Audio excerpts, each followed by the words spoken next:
하나님 말씀 함께 보도록 하겠습니다. 오늘 우리가 함께 나눌 하나님 말씀은 고린도전서 2장 13절 14절 말씀입니다. 고린도전서 2장 13절 14절 말씀, 우리 다 같이 한 목소리로 말씀 함께 보도록 하겠습니다. 우리가 이것을 말하거니와 사람의 지혜가 가르친 말로 아니하고 오직 성령께서 가르치신 것으로 하니 영적인 일은 영적인 것으로 분별하느니라. 육에 속한 사람은 하나님의 성령의 일들을 받지 아니하나니 이는 그것들이 그에게는 어리석게 보임이요 또 그는 그것들을 알 수도 없나니 그러한 일은 영적으로 분별되기 때문이라. 아멘. 오늘 이 시간에는 자신의 영적 상태를 분별해야 한다라는 제목 가지고 우리가 함께 말씀 나누기를 원합니다. 어제 주일 예배를 통해서 영적 분별력의 종류 가운데 거짓의 영을 분별하는 것, 그리고 사람을 분별하는 것, 이 두 가지 함께 말씀을 함께 나눴었죠. 이 두 가지가 우리에게 매우 중요합니다. 거짓의 영을 분별할 줄 알아야 미혹되지 않을 수 있고 속지 않을 수 있고, 사람을 잘 분별해야 악인의 꾀에 오만한 자의 자리에 죄인들의 자리에 서지 않을 수 있고요. 오늘은 자신의 영적 상태를 분별하는 것에 대해서 함께 말씀 나누기를 원하는데, 어제 말씀 나눴던 이 두 가지보다 어떻게 보면 훨씬 더 중요한 것이 자신의 영적 상태를 분별하는 거예요. 내 영적 상태에 내가 잘 분별하고 영적 분별력을 가지고 나를 잘 분별하고 있으면 미혹의 영이 나를 찾아와도 나를 지킬 수 있고요. 다른 악인들이나 죄인들이나 오만한 사람들이 나와 함께 있어도 그 자리에서 나를 지킬 수 있단 말이에요. 그래서 우리가 어떤 환경, 어떤 삶의 자리를 살아감에 있어서 우리에게 가장 중요한 것은 내 영적 상태를 분별하며 살아가는 거예요. 하나님께서 내게 허락하신 그 길을 갈래도요, 내 자신을 잘 알아야 지금 내가 어디를 바라보고 있으며 지금 내가 무엇을 귀하게 여기고 있으며 지금 내 마음의 보물이 무엇인지 우리가 이것을 분별할 수 있어야 우리에게 주신 하나님의 뜻, 하나님의 말씀을 깨달을 수 있고 그 말씀을 향해, 그 말씀이 이끄시는 곳을 향해 나아갈 수가 있는 거예요. 신명기 32장 28절 29절 말씀을 보면요, 그들은 모략이 없는 민족이라 그들 중에 분별력이 없도다. 만일 그들이 지혜가 있어 이것을 깨달았으면 자기들의 종말을 분별하였으리라. 여기서 말하는 그들은요, 어떤 이방 민족들을 가리켜 말하는 게 아니고요, 이제 막 가나안 땅에 들어가는 이스라엘 민족을 가리켜 말하는 겁니다. 이제 막 가나안 땅에 들어갑니다. 가나안 땅에 들어가는 이스라엘 민족을 향해 무엇이라고 말하고 있습니까? 그들 중에 분별력이 없도다. 만일 그들이 지혜가 있어 이것을 깨달았으면 자기들의 종말을 분별하였으리라. 가나안 땅에 그들이 들어가는데 그들의 결국이 어떻게 됩니까? 훗날 하나님을 버리고 우상 숭배를 하다가 하나님 앞에 타락하게 되죠. 그로 인해 멸망당하게 되죠. 이런 이스라엘 백성들에 대한 어떻게 보면 예언의 말씀이 이 말씀인데, 그들은 약속의 땅으로 들어가 하나님이 주신 풍요를 누리게 됩니다. 그 땅의 소산을 차지하게 됩니다. 먹게 됩니다. 그런데 어떻습니까? 우상을 숭배하면서 이방 민족과 어우러져 살아가면서 영적으로 타락하죠. 자기를 구별하지 못하니까, 자기를 분별하지 못하니까 주어진 환경에 그냥 침식당해 버리는 것이고 영적 분별력을 잃어버리는 것이고, 그래서 자기의 영적 상태를 그들이 분별하지 못하니까 자기 도취에 빠져서 하나님의 심판이 다가오는데도 자기들이 멸망할 그 종말을 분별하지 못하고 자기들은 축복받은 민족이라고, 자기들은 하나님이 선택하신 민족이라고, 하나님의 성전이 있는 예루살렘은 결코 망하지 않는다, 무너지지 않는다라고 하나님께서 예레미야 선지자를 통해, 그보다 앞선 선지자들을 통해 수없이 경고하고 하나님의 말씀을 주셨음에도 불구하고 그들이 그 말씀을 통해 자기의 상태를 보지 못하니까, 자기의 상태를 깨닫지 못하니까 하나님 앞에 착각 속에 살아갈 수밖에 없는 거예요. 이 주신 이 예언의 말씀처럼 이스라엘 백성들은 그 풍요 가운데 풍요로움에 취해서 자기들이 얼마나 하나님을 진노하게 했는지를 깨닫지 못했어요. 자신들과 후손들에게 다가오는 하나님의 심판을 보지 못했고 깨닫지 못했단 말이에요. 그들에게 영적 분별력이 있었으면 어땠을까요? 하나님 앞에 부르짖고 하나님 앞에 회개함으로 심판만은 면할 수도 있었을 텐데 영적으로 무지한 탓에 먼 길을 돌아 자기들의 상태를 깨달을 수 있는, 자기들의 지금 영적 수준이 어디인지를 깨달을 수 있는 그 먼 길을 돌아 올 수밖에 없었죠. 요한계시록 3장 17절 말씀을 보면요, 내가 말하기를 나는 부자라 부요하여 부족한 것이 없다 하나 내 곤고한 것과 가련한 것과 가난한 것과 눈먼 것과 벌거벗은 것을 알지 못하는도다.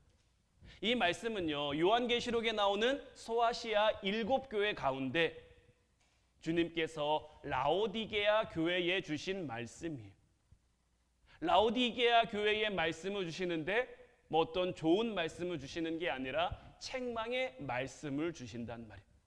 주님이 라오디게아 교회를 책망하시면서 주시는 말씀 가운데 너는 부자라, 나는 부자라, 부요하여 부족한 것이 없다라고 지금 누가 생각하고 있는 겁니까?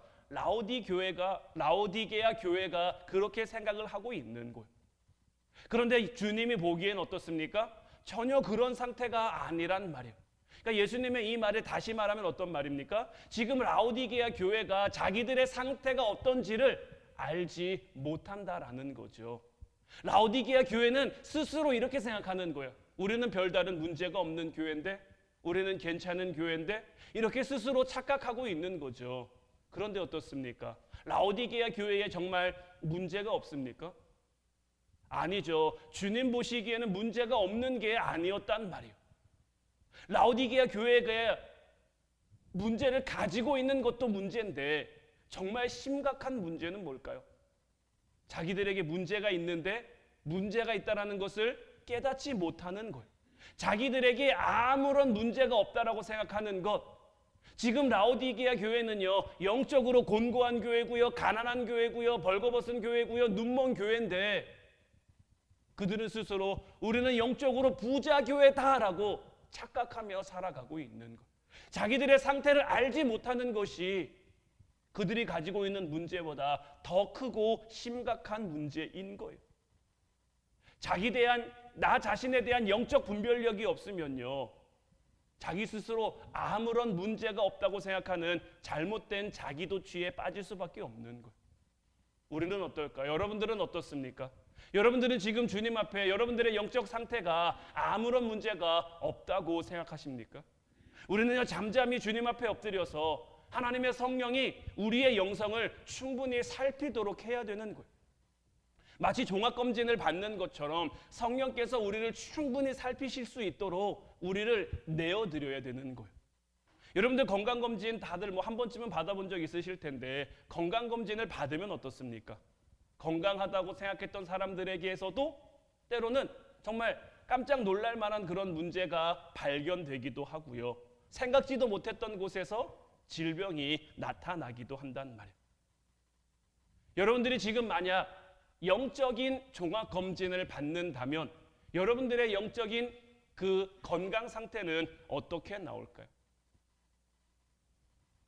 겉으로 보기에는 괜찮은 것 같은데, 겉으로 보기에는 문제 없는 것 같은데, 겉으로 보기에는 잘하고 있는 것 같은데, 생각지도 못한 곳에서, 우리가 정말 예상치 못한 곳에서 우리의 잘못이, 우리의 문제가 터져 나올 수도 있단 말이에요.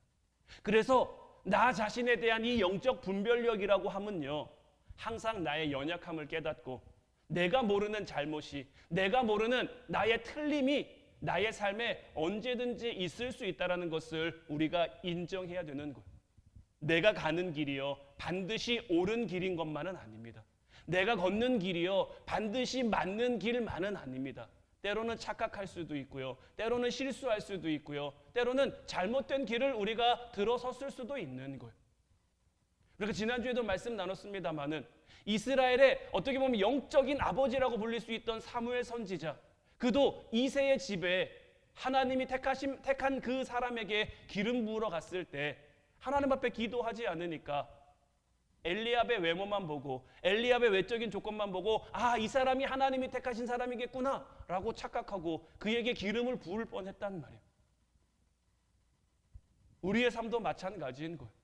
영적으로 넘어지고 영적으로 실수하는 그 사람들을 보면요, 언제나 내가 틀릴 수 있음을 인정해야 되는데, 내가 잘못될 수 있음을 인정해야 되는데, 그렇기에 주님 앞에 항상 우리를 내어드려 우리가 점검받아 우리의 잘못된 점, 우리의 틀린 점을 회개하고 그것을 고침받아 주님을 더욱 바라보게 돼야 되는데, 여러분들 팔도 한번 부러지면요, 그 부러졌다 붙은 그 뼈 자리는요 훨씬 더 튼튼하게 붙는데요, 훨씬 더 강하게 붙는데요. 하나님을 바라보는 우리의 마음도요, 내가 한번 실수했을 수도 있어요. 내가 한번 틀렸을 수도 있어요. 하지만 그 부분을 고침받아 그 부분이 다시 하나님과 이어지고 주님과 이어지면요, 오히려 더 끈끈한. 베드로가 예수님을 3번 부인했습니다. 그것도 그냥 부인만 한 게 아니라 욕하며 저주하며 부인했단 말이에요. 그리고 난 다음에 갈릴리 호숫가에서 그물을 던지고 있는 그 베드로에게 예수님이 찾아오셔서 배 오른편에 그물을 던지라고 했고, 예수님의 말씀대로 했더니 굉장히 많은 물고기, 배에 잠기도록 그런 많은 물고기들이 잡혔단 말이에요. 무트로 올라온 베드로에게 예수님이 물으시죠. 요한의 아들 시몬아, 네가 나를 정말 사랑하느냐? 한 번 물으신 거 아니고 연거푸 3번을 물으시죠. 요한의 아들 시몬아, 네가 다른 사람들보다 나를 더 사랑하느냐? 이런 예수님의 질문 앞에 베드로의 마음은 어땠을까요?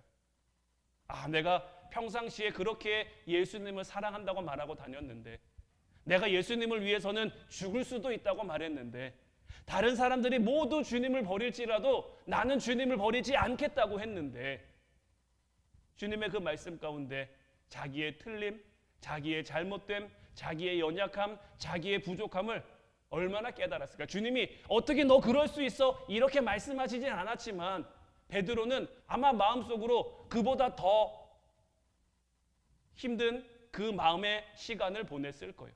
하지만 그 시간이 지나가고 나니 어떻게 됩니까? 다시 주님을 바라보게 되고 다시 주님 앞에 고침받아 주님 앞에 서니 어떻게 됩니까? 하나님께서 그에게 허락하시는 그 길, 물론 하나님의 성령이 그에게 충만히 임함도 있지만 그 하나님의 성령이 그에게 충만히 임함으로 그에게 맡겨진 그 믿음의 길, 하나님이 허락하시는 길을 담대히 걸어갈 수 있게 됐죠.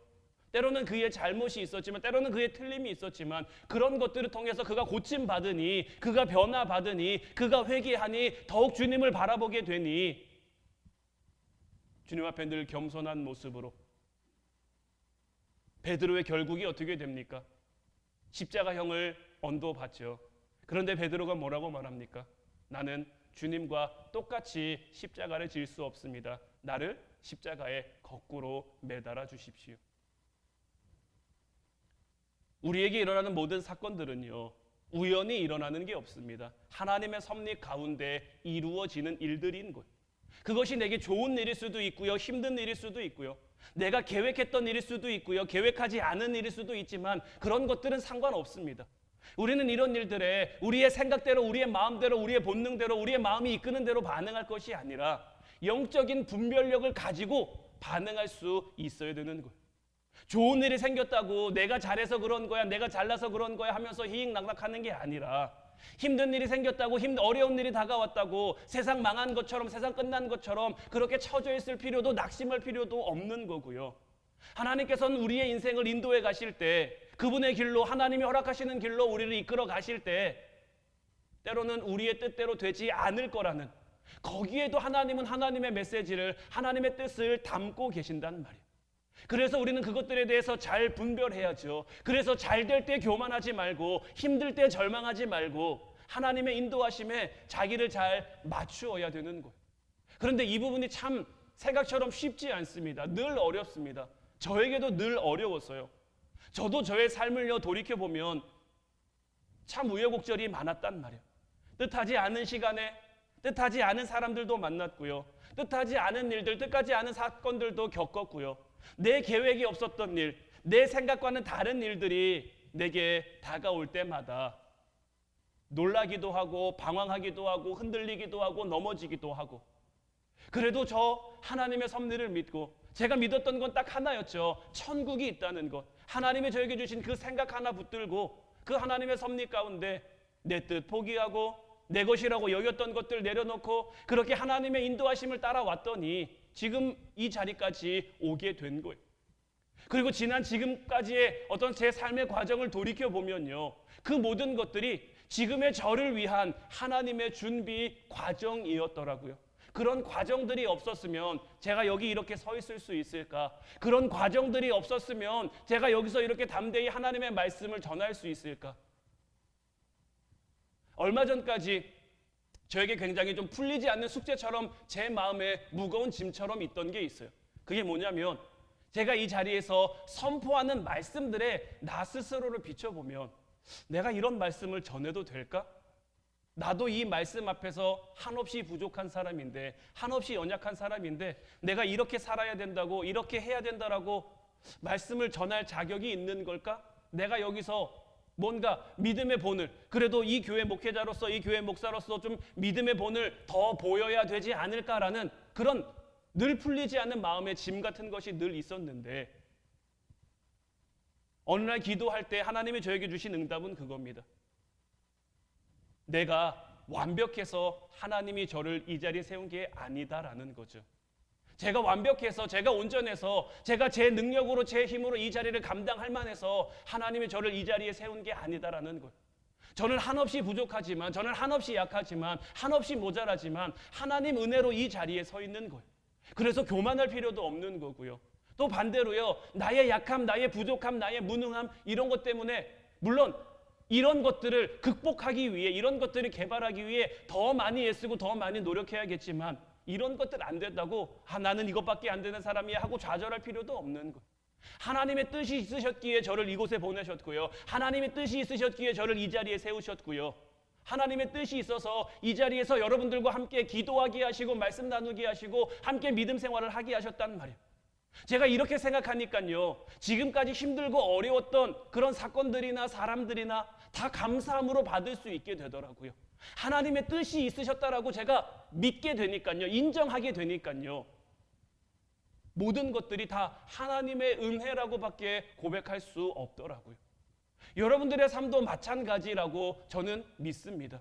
여러분들에게 닥치는 모든 상황, 여러분들도 하여금 만나게 하는 모든 사람들, 여러분들이 겪고 여러분들이 당하는 모든 일들 가운데 여러분들의 모습을 잘 분별하면요, 하나님의 은혜를 반드시 깨달을 수 있고요, 하나님이 허락하시는 그 길을 발견함으로 그 길을 걸음으로요, 하나님이 주신 은혜, 하나님이 주신 축복을 충분히 누릴 수 있는 거예요.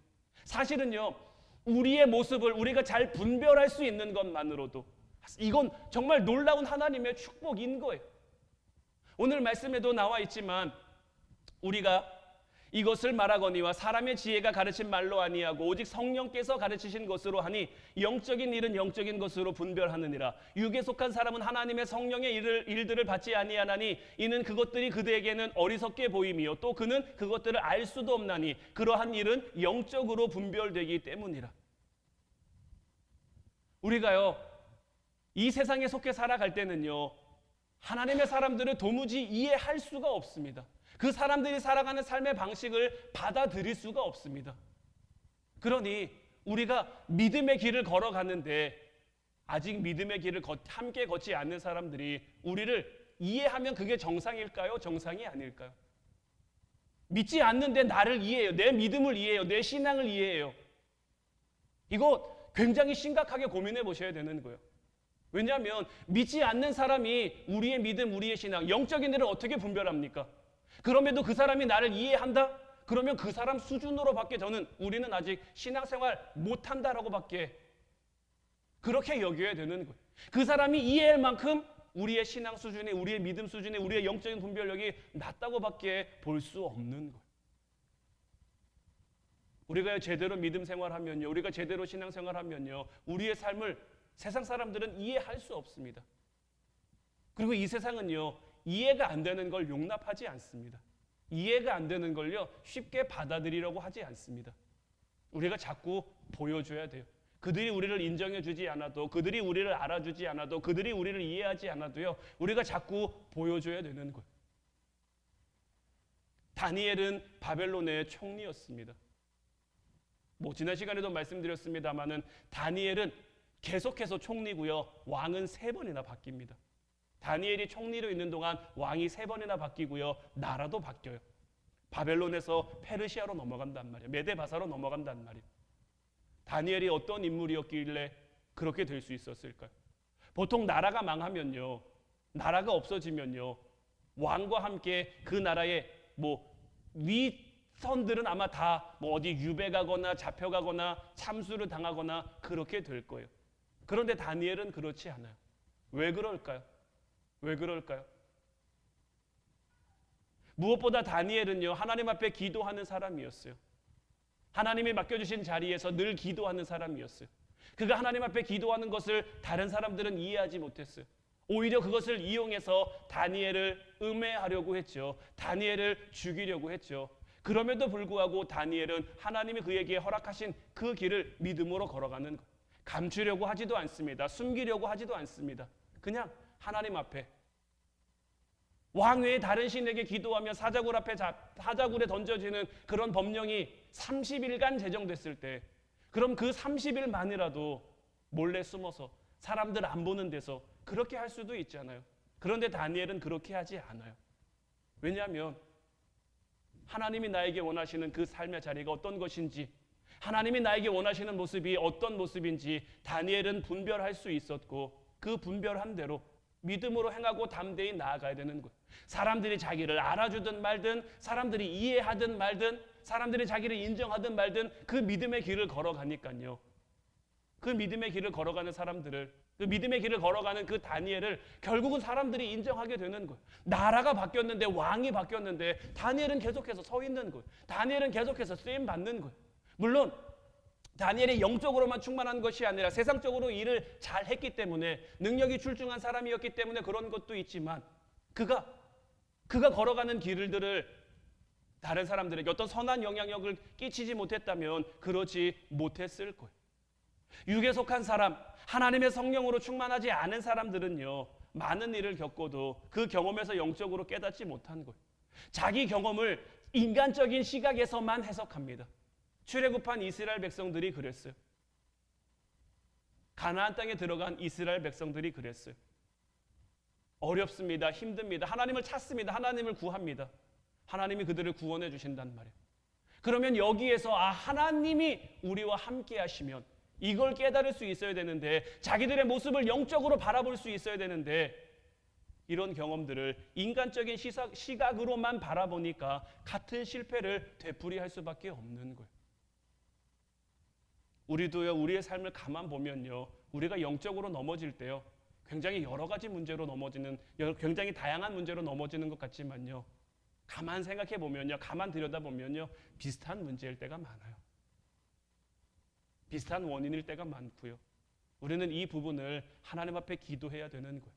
하나님, 내가 이런 부분에 걸려 넘어지지 않을 수 있도록, 하나님, 내가 이런 부분 때문에 하나님 앞에 실수하지 않을 수 있도록 성령 하나님께서 오늘 이 밤 우리와 함께 하셔서 우리의 이런 부분이 고침받게 하시고, 우리의 이런 부분이 변화되게 하시고, 특히 하나님께서 내 삶 속에 하신 일들을 인간적으로만 해석하는 것, 이거는 굉장히 잘못된 겁니다. 앞서 말씀드린 것처럼 우리가 경험하는 모든 사건, 좋은 사람이건 나쁜 사람이건, 좋은 사건이건 좋지 않은 사건이든, 이 모든 것들이 하나님이 우리에게 허락하신 거고, 물론 때로는 마귀가 우리를 이용하기 위해 그렇게 할 때도 있습니다.